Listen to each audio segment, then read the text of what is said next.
Okay mga bro, welcome sa ating vlog. For today's video ay pumunta pala tayo ng Silang Cavite dito sa Paliparan 1. Dito tayo magpagawa kay AG Seat and Merchandise. Alright, so dito nagagawa sila ng mga seat ng mga motor. Kaya dito tayo pumunta at nagpagawa dahil yung ating seat ay butas na dito sa Raider 150 ko. O yan, so pinagawa na natin, pinatanggal natin, and then ginawa naman nila dahil wala naman silang ibang customer. So ang pinagawa natin dyan ay racing seat na may upuan yung passenger seat para okay naman kapag may kaangkas tayo. So pogi na yan mga bro. Pagtapos nyan, maganda yung gawa nila. Dito ko pinagawa yung una kong upuan.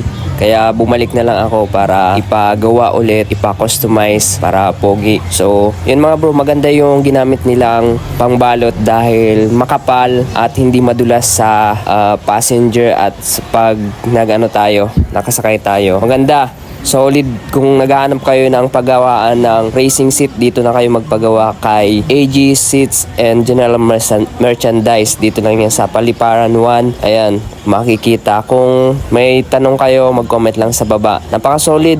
Talagang kahit anong motor, pwede nyo ipagawa dyan. Ang binayad ko dyan is 1.4. Lahat-lahat na. Pogi naman. Hindi naman tayo nang hinayang. Tinatay pala nila yung cover para sumakto dun sa upuan na kinat nila. Napaka solid ng cut nila, talagang pulido yung pagkaka-grind dun sa foam, and then yung pagkakatahi maganda, makapal yung ginamit na sinulid. Nilagyan pa rin nila ng plastic yung loob para waterproof at hindi ma-stuck yung tubig sa foam. Napaka solid, talagang garantisado. Recommended ko dito na magpagawa kayo dahil nag-improve yung gawa nila at quality. Yun mga bro, maraming salamat sa panonood. Ngayon lang tayo nakabalik dahil marami tayong ginawa na busy, pero babalik tayo sa pagbo-vlog at marami pa tayong gagawing video. Ito na nga, kinabit na ni kuya yung seat at nakita ko napaka-solid na. Talagang pogi yung unit natin, yung motor natin na si Raider kahit matanda na yan. At meron palang bagong labas na Raider 150. 150. Napaka-solid pa rin. Maraming nag-dislike pero okay pa rin yun.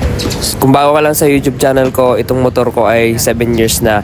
Pero pogi pa rin at matibay. Kung nagustuhan nyo itong video na to, paki-like, and sa mga hindi pa nakaka-subscribe, mag-subscribe na!